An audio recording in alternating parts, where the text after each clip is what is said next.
You have successfully fought off multiple Drukhari ambushes, ambushing the ambushers, as it were. Now you have laid claim to a space where you've been advancing towards this distant battlefield where you've heard the screams and enslavement of Imperial citizens.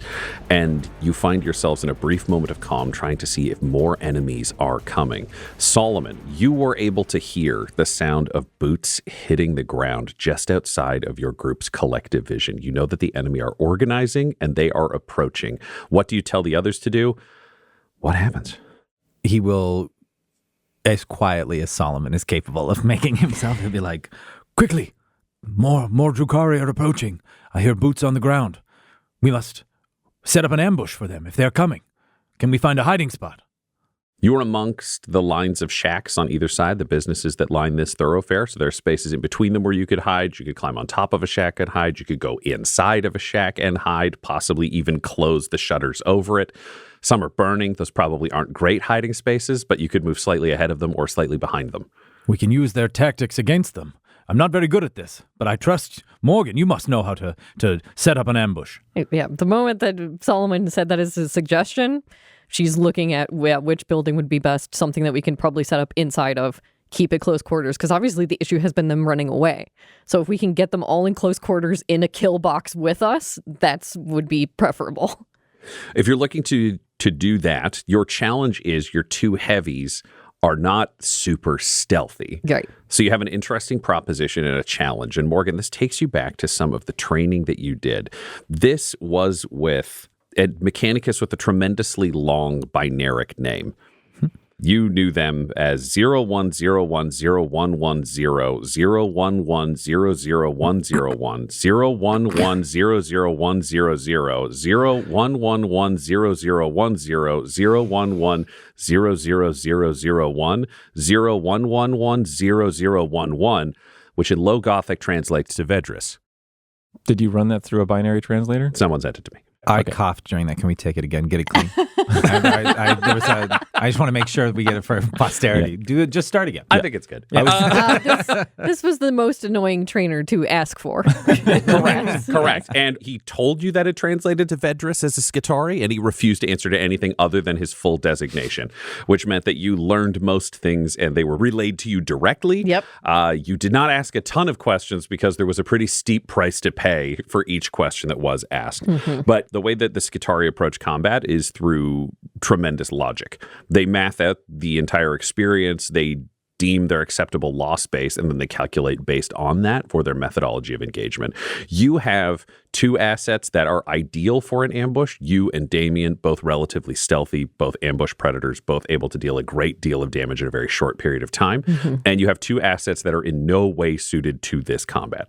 So it comes down to the question of assumed risk, which is to stage an ideal ambush, you would want you and Damien to be the thing that they walk past to then hit them in the back. The challenge that involves is they would need to advance past you, and if they turn around against you, you become the questionable losses in this scenario. Mm-hmm. The worst ambush possibility, which could still work but might not, is to take your compatriots, the cannon, and Solomon, and put them somewhere hidden further up. So you could either with gunfire or other things draw the enemy in towards you and have them hit them in the back. But it means your ability to stage the ambush and trap them here becomes a little more kind of questionable because you don't have anything to drive them further forward into you once combat begins. That's assuming that your goal here is the complete elimination of the enemy. Vedris is also very much focusing you on what is the objective of this combat. So the first thing you need to decide, Morgan, internally for yourself as you kind of hear this training and remember this training is, what's your objective here? Is it to wipe out the oncoming party? Is it to give yourself space to pull back? What's your combat goal? And I think this is the moment where it hits you that you've just been advancing. Right. And I think she's also been advancing because obviously all of her compatriots are like, stomp out the xenos. We were here to kill all the xenos. And in Morgan's mind, she's like, we were here to get reconnaissance and we're here to complete the mission and not die. So I think it's like, obviously there's people getting chewed up, but no people here have been offering further resistance. There's been no one helping them fight. It's not like they can lead a wave of people against this enemy. So, yeah, I think it is. in her opinion, it's more important for them to have a way out than all of them get pinned behind the enemy. Because even these enemies keep running back away, and that's their tactics as well. So using their same tactics against themselves, it's more important for her that they have an out to get out of this situation, especially if it becomes, if there's 20 Drukhari in there or something. Like there's going to be a point at which they can't fight all of that, and running away will get some more of these Imperial citizens killed. But if she can pull out and they can get information that, like, yeah, there's a xenos threat on your planet, maybe there's other ways to deal with it other than us four versus the entire xenos threat. So I think in Morgan's mind, it's, all right, we fall back and find positions. And she's going to take her and Damien to continue to fall back with those two so that they can be a target and protect each other while she and Damien can fire into the combat. So to be clear, your goal is to pull the whole group back and not engage. Or you want to set up an ambush? I want to set up an ambush, but I want to pull everyone back so that we still have ways to backtrack and we don't get trapped in on their end by anyone. So I think what you're looking at there then, according to the strategies that you're laying out and kind of the options that at least Vedris would present. Yes. Vedris' suggestion of this scenario that you would see would be, you can actually hide Solomon and the cannon. Don't want to say the judge. Nick. You can hide them in and amongst the shacks just behind where they're burning. Because then if the enemy has heat sensors, if they have any of the extensive vision capabilities, the two heavies are just standing against the wall with like a flaming cover for them. And you can pull back another 30 feet to the point where you could rush forwards to cover them or drag somebody out if you needed to, but you're far enough back that if you have to engage, you can shoot first and they can then kind of rush from the sides. I think that's the perfect plan in her mind, because that's the plan that meets with her goals. Which obviously we fine to let the boys think that we're going to kill all these xenos, but we literally don't know what's going on there, and we may just need to pull back and run at some point. Fabulous. Great, thank you. Give your orders. It'll be the cannon, Solomon, get back behind where the fire ends and ready ourselves to ambush. Damien, with me. And then she's going to pull him back further. Yep. Fabulous. You all hurry back and take your positions. The cannon and Solomon, can you both roll me stealth with advantage? Which for me is just stealth. It is just stealth, but you're hiding yourself. Because I normally take disadvantage on every stealth Your armor check. does shine a lot of light. Yeah, I'll give you a flat roll for you. Would it help if I put on all my Grok's armor? Grok armor if I look like a big pile of dead Grok on the floor? I mean, rules is written, no, but that is pretty funny. And the only reason I'm going to give this to you is because I begged. There's fire. Well, I mean, you begged, and then you argued against it, and now you're begging again. But I think what I would say about this is, because you were hiding in place, theoretically, with Morgan's help placing you, it's not a question of are you going to make noise, because you aren't. No one would hear your armor. You're not trying to sneak past anyone. You're just trying to hold still in the shadows. When you lunge, there's going to be no more secrets. It's not like you have sneak attack and can use it. You're just your pile of Grok's leather. So yes, roll with advantage. God bless. I'm a nat 20.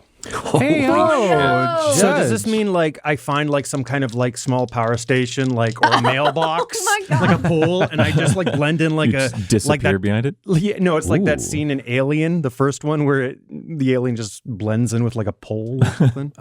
Thank you for that advantage, because I did roll a natural 1, but then I rolled an 11. An 11. Okay.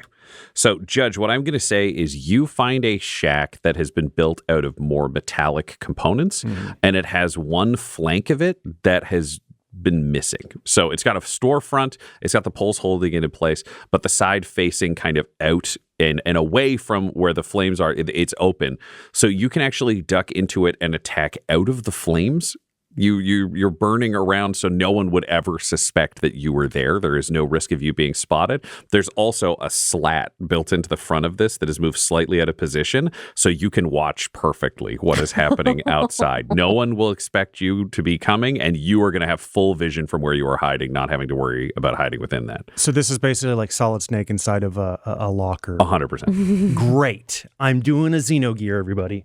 Not a Xeno gear. Sorry. Doing Keep it in. I like That's Xeno Xenos gear. gear. that's a Xenos separate gear. game. It is, but You're a Xenos hunt. You got it. You are the predator in this Solid, case. Solid Snake is my favorite Xeno gear. Xeno gear, the Phantom Judge. Yeah. All right, so you are in position. Solomon, you've covered yourself in your leathers and you've ducked down where you are to be able to do that. You said your roll was a 14 or 11. 11, great.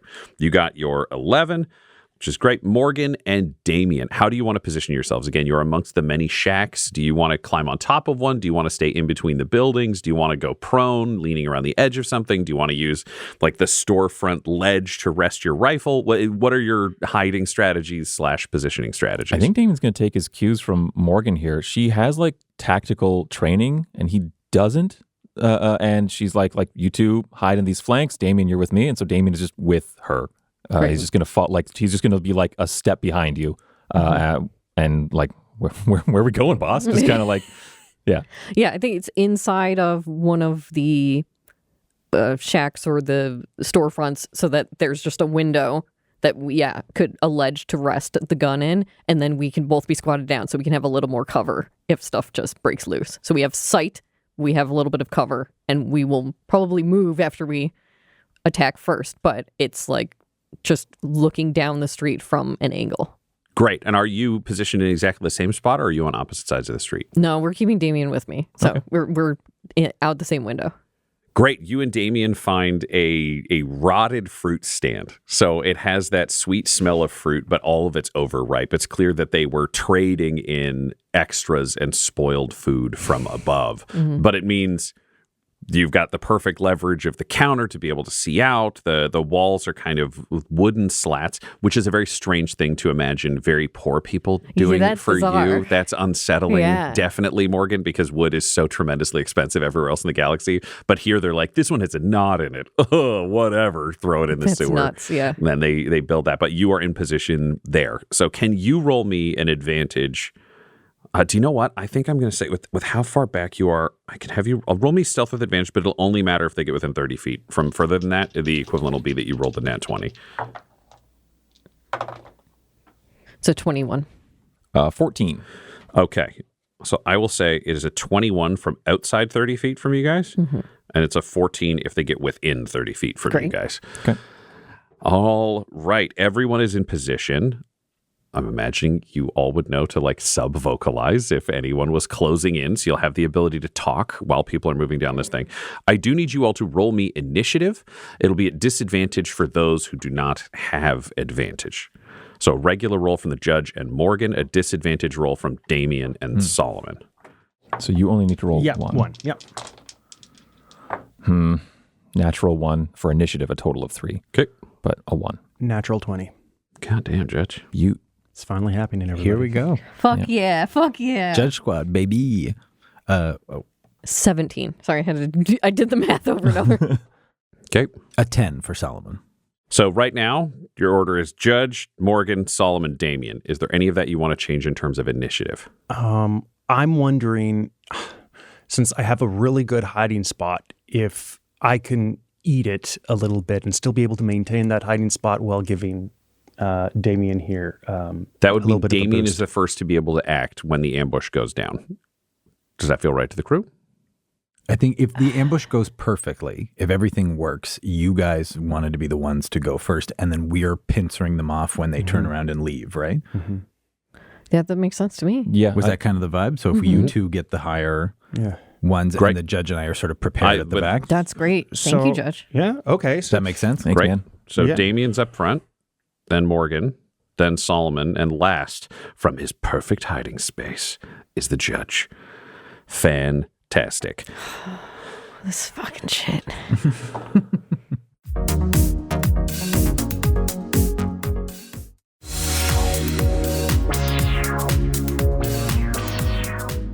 You all take up position. Due to the fire being there, and also just it's theater of the mind and we don't want to track vision bands, I'm going to say that you all have approximately the same vision. From where your ambushers are, you can see about 60 feet out from there. And then Damien and Morgan, you are 30 feet back from the ambush position at the edge of this kind of fire. So our total visible battle map before it hits fog of war is about 90 feet from where you are at the back to where things are moving forwards. You are all looking out, except for Solomon, who's forced to just hide because he doesn't have a perfect hiding space. But you are looking down this pathway when you see 3 figures stumble forwards out of the dark. 3 Imperial citizens. You're seeing humans staggering forward, still in torn clothes, but they are beaten, they are bloody. Can you all roll me a perception? 8. Judge, you have advantage because you're the closest. Thank you. So we have an 8. 9. 9. 16. 16. Judge, you can see that they are wearing blinking collars. They're fine, they're tiny, but they are around their necks. Then these people are staggering forwards, and you hear the first one of them. These are explosives. Just say, Drukhari are better than humans. We're an inferior species. And the one in the center says, I hate the Emperor. I want to piss on his face. And the furthest one to the right as you're looking at the row goes, nah, fuck this. And there's a small boom and their neck shatters and their head topples off and their body falls down. The first person goes, Drukhari are definitely better. Yeah, I'll piss all over that Emperor. And these 2 remaining human figures are walking forwards. One openly blaspheming loudly. I mean, both of them doing it just in different ways as they make their way forwards from the tunnel. So they appear, they're just walking as you see them moving closer and closer to the ambush point as they clear these 60 feet. Solomon, you are hearing these blasphemies, somebody cursing the Emperor, saying they would pee and defecate upon him and do other grotesque things. Judge, you're aware that the collars are in play. 3 of you have seen what these collars do. These figures keep advancing. Is there any point where you would make a move, or are you just letting this play out? Morgan is holding. This is trying to scare us out or something. No, we're waiting for enemies. Fabulous. Those human figures keep walking forwards until they cross that kind of fire threshold where the beginning of the ambush would take place, and they keep moving. And that, oh wait, I need to check. Did they spot Solomon? Neither of them spot Solomon. He's too well hidden. Perfect disguise. Behind them, 60 feet back as they cross this fire barrier, you see a massive bladed prow break forth from the darkness. Behind these people is a large Drukhari pirate ship bladed-esque anti-grav conveyance that is floating forward silently, shadowing these people by 60 feet. On it, you see 12 Drukhari Cabalite warriors.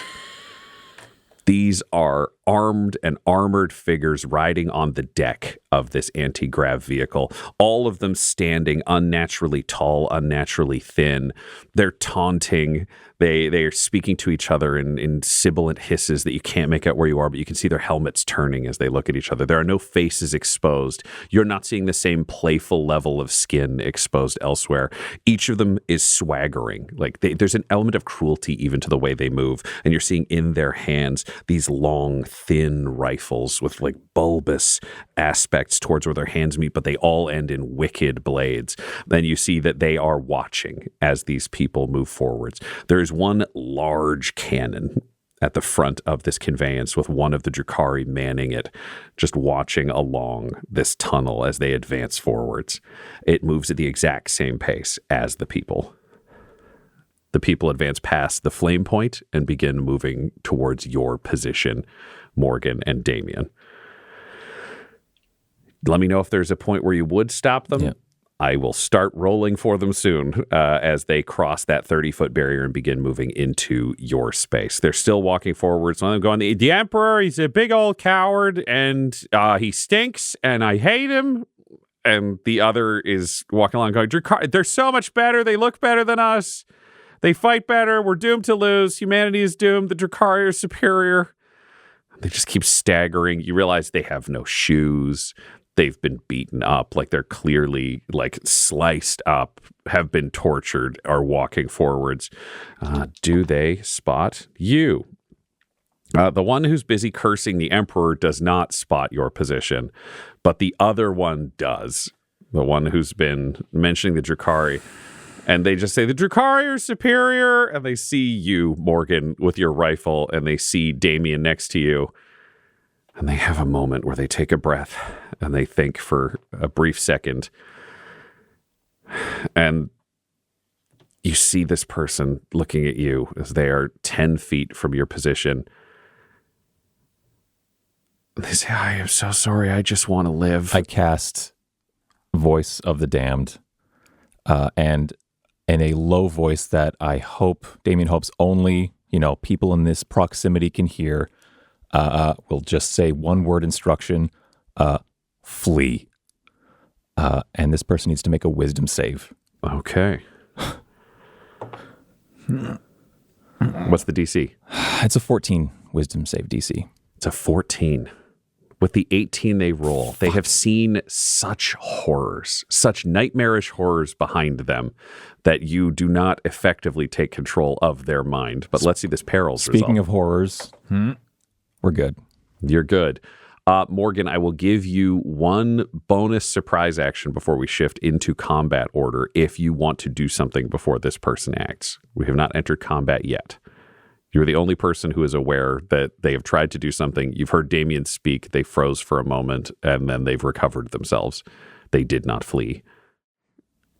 I just feel like I don't think we can fight 12 Drukhari, is what Morgan thinks. Morgan has seen Drukhari in action. Obviously, we fought some of these other ones with lighter armor that were scouting. But they are specialist troops who would also be much hardier than the average Cabalite warrior. You've done some studying. Okay. So it's important for you to note that, like, the jet bikes, the melee riders, they have a bunch of additional tools in their toolkit. The Hellions themselves are probably stimmed to the gills. One of your warriors is probably superior, I would say, because you are the degree of thrown agents of the Inquisition that you are. A single Cabalite would not be able to stand against you. These are also raiders who kind of move forwards as they will. I was of the opinion these were stronger than the ones we fought already. Correct. They're essentially the specialty troops that you're aware of. Like, if you're battling mandrakes and you saw 12 of them show up that pop in and out of the warp, screwed. 12 incubi, not even a chance. Like, there are some warriors where you're like, oh, toe-to-toe with our group, 2 of them might be a problem. Regular Cabalites plus your position, it's possible. It could go the other way. It's a lot of gunfire at the same time if they decide to open up. But these are not as hardy, as hale, as stim cocktail as otherwise. They're clearly here for a coastal ambush. They're expecting you to either get mad and shoot these people because you're servants of the Imperium and they're blaspheming, or they'll just shoot you with the giant gun on their boat and then open up from where they are. Yeah. All right. So the second option we have is to fucking run, but we have to run the opposite way now because they're between us and the exit and there's lots of gunfire. So to be clear, the 2 people have been walking towards you from the ambush. So the 2 people are 10 feet from you. Yeah. And the boat is 60 feet behind them. Okay. So they've been walking towards you this whole time and the boat has been following behind them. So right now the boat is 70 feet from you. The boat is 40 feet from the judge and Solomon. Okay. So it's not between us yet. No. All right. Man, this could get into a shit show really fast. I think that if I have a moment to act, I think it's subdermally just, we've been made. And then Morgan is going to try to take a shot at whoever is manning the big gun on that ship. Okay. Take your shot at the big gun. All right. And obviously, if it's first round of combat, I get advantage versus any creature that hasn't yet taken a turn. Agreed. Okay. I'm aware D&D 2024 doesn't rules as written allow surprise rounds, but we're doing one in this case because I like them. Oh, and I probably miss, so we might be running. It's a 13 to hit. It's a 13 to hit. You take your shot just as things are made, but the figure stopped and had looked at you and had raised a hand, and they pop. And so does the person next to them. They both explode violently, this double explosion, which just hits you enough that it throws your aim off and your last bolt shoots past the heavy gunner and past this ship as combat begins.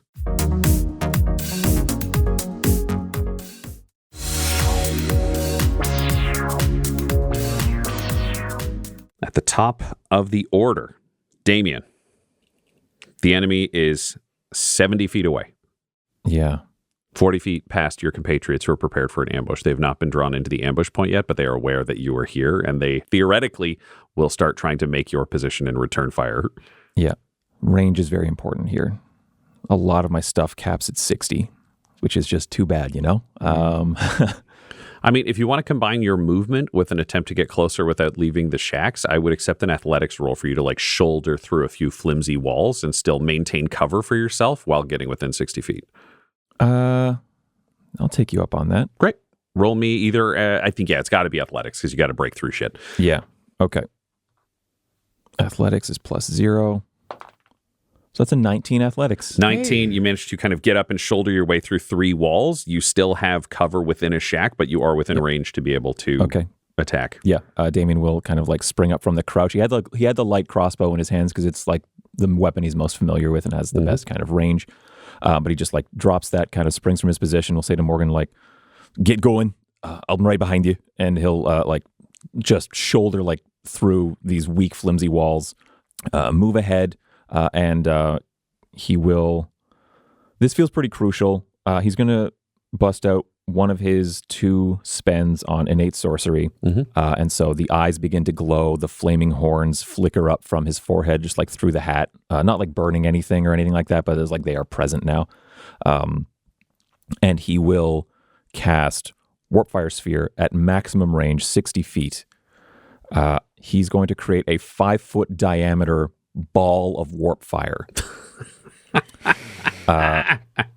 aboard the ship if he can. Yep, you can. If the ship is a creature, it doesn't work that way. Ship is not a creature. Ship is a transport. Okay, aboard the transport. It has a walking deck to allow them to jump off really easily. So this is an ideal place to put a ball of fire. Yeah. So it's 5 feet. I think at maximum range kind of thing, he's just like, he doesn't have a lot of like finesse for where he puts it, but just 60 feet out aboard the ship, wherever that may be. A 5-foot ball of warp fire. It lasts for the duration. This is a concentration. I haven't done too much concentration yet, but this is going to last up to a minute or as long as I can concentrate. Any creature that ends its turn within 5 feet of the sphere makes a dex saving throw, taking 2d6 fire damage on a failed save or half as much. So the rules as written on the card are that the creature has to end its turn within. Yeah, it'll still count for the time that it appears because that just makes sense to me. You can't, it's like, did you end close to it? And it's like, well, they fucking started with it on them. So yeah, no, that'll hit. Are you aiming anywhere particular on this deck? Like, are you aiming for the gun at the front knowing you'll catch fewer Drukhari, or are you aiming for the center knowing you can catch the most troops? I think I didn't even think he had that kind of You've options. got the ability to see, you can see the flame, so your ability is to pop it up, because then it's a question of like, is it 10 feet, is it a little closer, or is it a little further back on the deck of the ship? You did specifically say we're falling back, right, Morgan? I just said we're made. We're made. Okay. All right. So, he said like, get out of here. You wouldn't have to listen to that. I'm right behind you. Damien's making some assumptions. Okay, then he has moved. Yeah, and he tells you to get going because we're made. He's not going to target the gun. The gun can target the shack we were in as far as he's concerned. And he's going to try and burn down as many xenos as he can. Love it. Okay, what's the DC on the save? He is using innate sorcery, so it gets a little +1. It is 15 dex save. 15 dex save. Damn. That's 1 failure. Oh, we're going to have to do this a couple of times. 1 failure. That is 2 failure, 3 failure, 4 failure, and then a nat 1. So I'm going to say that all 6 fail. I'll get rid of the success because the one guy knocks the other guy over as these Kabalites lose their composure. You've caught 6 Kabalite warriors with this sphere appearance. All right. 2d6 warp fire damage, a 3 and a 2. I'm burning through a lot of resources here. We need to like maximize this. So we're going to spend number 2 of my 3 sorcery points for an empowered spell, and I'm going to re-roll both of these d6s. Makes sense. Come on. Okay, a little more. A 6 and a 2 for 8 fire damage. Okay. Not bad at all.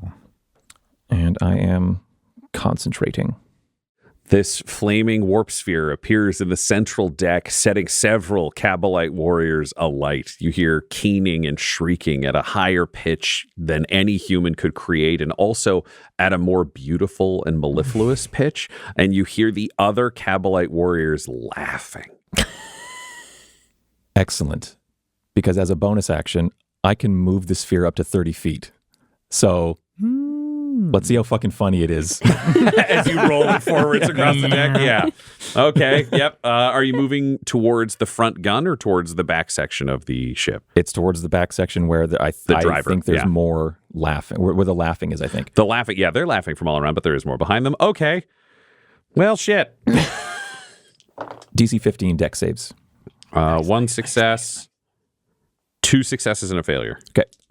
The failure takes full 2d6 damage. The successes will take half. 4 and a 3 for 7. Nice. Damn. Burn.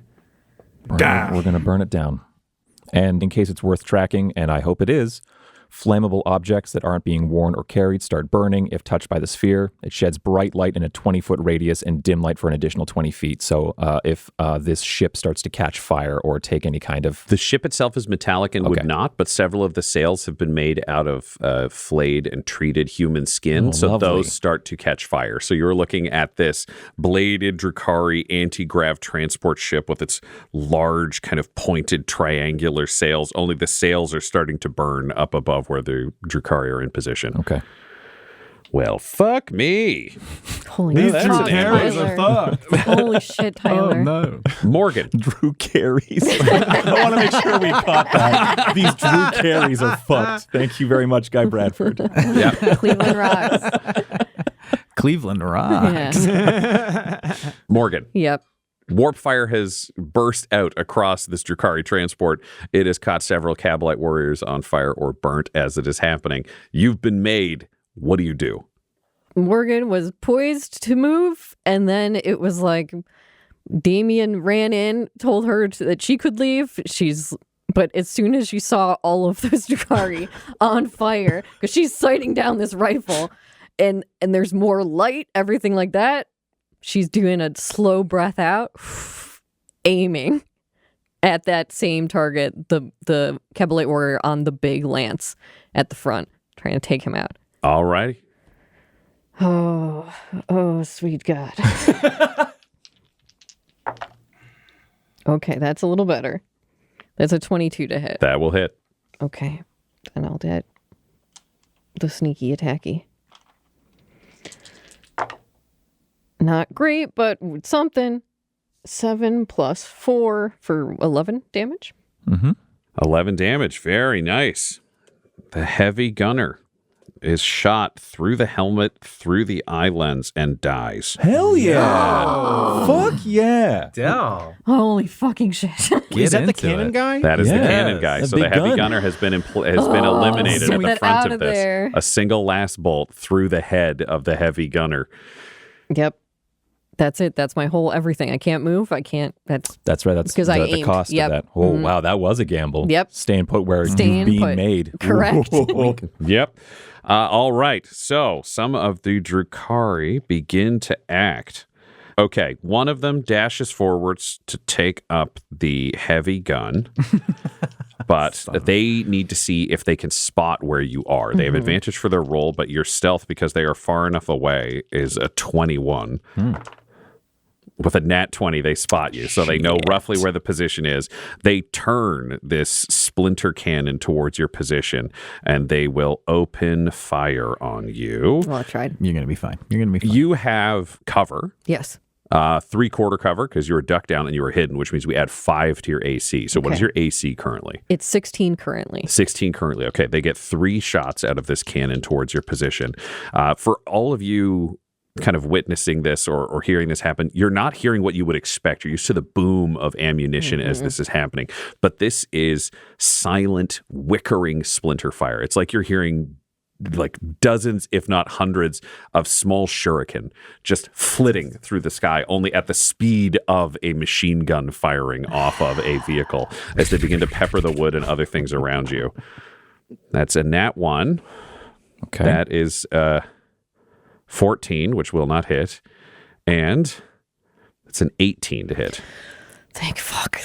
These boards. This wood. The wood's so good. Shurikens of wood. They don't get through. That's the challenge. They're punching through the wood around you. What I would say is for flavor purposes, not for mechanical purposes. It's like you take your shot, you see someone step up to the gun, and you just hit the dirt. And we just have that image of Morgan with the firelight coming through the outside, just your hands over your head as shurikens and wickering bladed barbs spray through the whole space around you, just shredding your shack and the two shacks next to it, but you manage to not get hit and are able to retake your position as two more Drukhari. Yeah, these guys are having a bad day. He's going to hold the gun. Two more Drukhari are going to jump off of the boat where they're seeing these flaming spheres, and they are going to move forwards and open fire on your position. So they're both going to move 30 feet forwards from where they are, which puts them 10 feet from our ambushers because they are both advancing forwards. One of them is going to fire at... actually, he needs to see if he can see Damien. He can't see Damien. Can the other? The other cannot see Damien. So good for Damien, bad for you, Morgan, as they have an idea of where that fire has been taking place. So they are also going to open fire on you where you are positioned. The double 8s means they come to a grand total of 12. So more fire just pours around you as you manage to duck down again, staying hidden within these shacks. It's as much the darkness and the lack of surety of your exact position that's protecting you as physical shacks. They're just firing into this whole shack. Absolutely. You manage to dodge and escape that. The next group of Drukhari, they are heavily injured. They are also going to get the fuck off this boat because it's a really bad time up here with the fireballs. They're going to advance forwards as well, joining the others and opening fire on your position because as far as they know, I'm the only they've got like here. one person who's around to play, unless any of them can spot Damien. One does. Two spot Damien. So two of them are going to open fire on you. Two of them are going to fire on Damien. You both have the same degree of cover from where they are firing from. The two towards Damien. That's a 6 and a 14. Nope. Which is a no-go. One will manage to hit you this time, Morgan, with a 23 to hit. Yep. That will do 6 piercing damage. As you get caught up with some of these barbs that punch through the walls of the shack and manage to kind of wing you. You just get peppered like up not quite the shoulder, but kind of across a pectoral and an arm as you just take a series of kind of 3 little blades. Right. And now Morgan is literally bloody. Okay. She is just between the shots she took earlier and the shots on her shoulder. It's just like, and staying down. Yeah. Yep. So you are there. You are hiding and you are staying down. Up next is Solomon. You've been wearing your leathers. 6 xenos have been firing on your interrogator, your captain. You've seen them kill multiple Imperial citizens, some of them blasphemers, so it may have been a net gain. But they are a whole, I think, 10, 60. They're like 10 feet from you. They were about 40 feet from your position. They are now 10 feet from you in the line. Solomon would hear Morgan say, "We've been made," but that wasn't like the go phrase yet. So he's sub-vocalizing now, like waiting, like he's just waiting for any command to go. I'm injured. Go fight. Yeah, and just the leathers come off, and just face the emperor, and just massive swing, ready to go. All right, whoever's closest, race first out one, of the fire towards the closest Drukhari. You can see the closest one is uninjured. You can see there is like an uninjured. There are 2 uninjured ones that are closest to you, Solomon, and then there are 4 that are injured that lead almost in a line towards the judge's side of the street. Perfect. He's just whoever is closest. He's not looking. It's just first guy up. You're mine. Fabulous. Perfect. Come on. A 17 to hit. 17 will definitely hit. Hell baby yeah. He's back. His legs feel better. That is 14 damage. 14 damage. You strike down this Drukhari with one mighty cleaving blow. The Cabalite warrior falls in 2 pieces as the Emperor's champion joins the fight. He whoever's the next closest Drukhari, he just points at him. Like just straight across. You! Come here! Yeah. That Drukhari turns to face you, sheathing their rifle across their back and drawing forth a wickedly curved blade. Let's go. Next up. But up next, actually, is a certain judge. I'm looking through the locker. I'm loving what I'm seeing. I'm loving what I'm seeing. Okay, so Brother Solomon is pincering from the other side of the street. He's charged I'm coming out from the. Okay, what am I seeing though now with the who are the nearest enemies to me? So the nearest enemies to you, there is a line of 6 Drukhari Cabalite warriors across the street that have just formed a firing line. They're advancing and just pouring fire towards Morgan and Damien's positions. From your position, you're seeing they are 10 feet from you. They haven't reached you yet. They're 10 feet more towards the boat. There are 4 injured Cabalite warriors who have all been burnt by Damien's flame. There's 1 untouched Cabalite warrior who is turning to engage with Solomon, and there's a dead Cabalite warrior. Behind them, 30 feet back, is the flaming warp sphere that is torturing their boat, and you are seeing 5 more warriors on the floating kind of travel transport behind. Okay, so if I were to spring out, I'm not catching them from behind. There's still some more Correct. back there. Okay, I'm assessing whether I should do a cleanup of the ones that are injured and just take them down, or if I should injure the new guys, the ones that are ambulatory, and disadvantage them. I'm going to do that. So I'm going to spring out to the uninjured ones that I see closest to me. So the uninjured one is the one pulling the sword, ready to face off with Solomon. You're going for that one. I love it. Yeah. So I'm coming from behind. And I'm like, toasty. I don't say that. I think it. Leave it in. Yeah. So cold demeanor, saying nothing. I'm just going to bump him on the noggin. Fantastic. Roll me your shock maul attack. You will have advantage because he is currently ready to engage with Solomon. Love it. I love it. It's a dirty 20. That will hit. Roll your damage. Yeah. Another tra-la-la. Yeah, you got it. Well, that's 8 bludgeoning, and it also gives him disadvantage on the next turn. 8 bludgeoning and disadvantage. Just a brutal electrocution combined with a brutal shock maul hit. And you do have Blood Ball. Yeah, don't forget Blood Ball. Blood Ball's hungry for blood. So Is he made of blood or is he hungry for blood? loading him up in the cannon and shooting him. That's all I do. He knows what's next. He's going to. Which one is he attacking? The one you're currently battling? Yeah, it's probably good just Great. to take this Put guy him down. out. Let's go for it. Okay. Roll Blood Ball's attack. It's a d20. You'll be adding +2 for his ability to hit. Which one do I want? He will have advantage, though, because this fucking Drukhari is getting beaten by 3 different Imperial heroes. Oh, great. That's wonderful. +2. Yeah, that is 18. 18 will definitely hit. Roll your damage. I always forget. For him, he is 1d6. Oh, fuck me. Sorry. Jesus. It's a damage roll. I know. That is a 2 piercing. And with 2 points of damage, Solomon, you see this Drukhari turn to you, prepared to duel, drawing its blade. And that's when you see an arbitrator just storm out in his improvised mercenary armor, hammer this Drukhari in the spine with a shock maul, making it lean back as electricity courses through its body.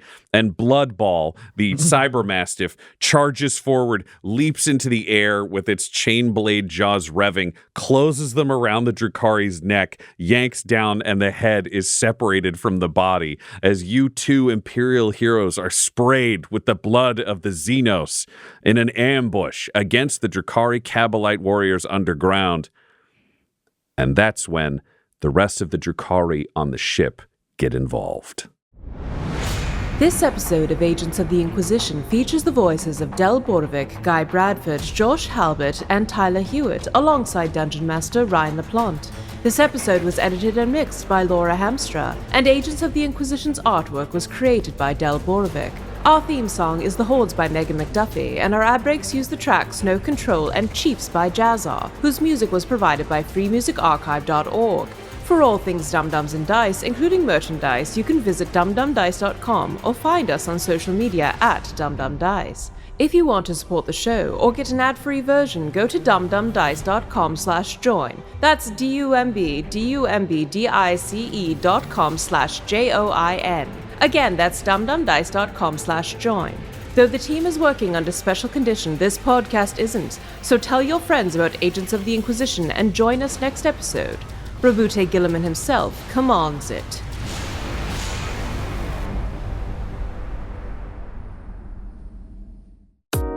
Dum-Dums and Dice has to give a special thank you to the supreme beings of our Patreon at this time: George Dolby, Gavin and Abby McDonald, Grandma Likes D&D, Alan, Alarain Okapi, Madre de Gatos, Garbo Abe, Sam Schaefer, Waffle Marine, Dia de los Hoodless, Squishy Werewolf, Funky Head, Accent Therapeutic Services in Florence, Kentucky, Lael, Jordan Oliver, Richard Wright, Brittany Fenwick, Megan Werner, A Man Out of Time, Curtis at FingerTechRobotics.com, Your Homeboy Bones, Ellis Hatch, Odigenous, Kai Koa, Squire Solaire, Sandy Sassy Pants, Amira Lockhart, James Molina, Nick Hemsing, Alex LaFountain, Mickey Blake, Corpse Knight Silver, Adamir 101, The Dankler, Anti-Core 7, Lady Destiny Stormbringer, Randall Eberly, the Yes Bud of improvisational comedy, Lord Taser, Funky Stevie, J. Robert the Mad Fox, Derek Wintenberg, Optimus Omega, Laura, the Workaholic Mr. V, LMX, David Friend of New Haven, Emilio and Minions, and Jill and Noel LaPlante. If you want your name to be added to this list, you can join our Patreon too at patreon.com/dumdumdice. Thanks to them, and a little bit of thanks to you.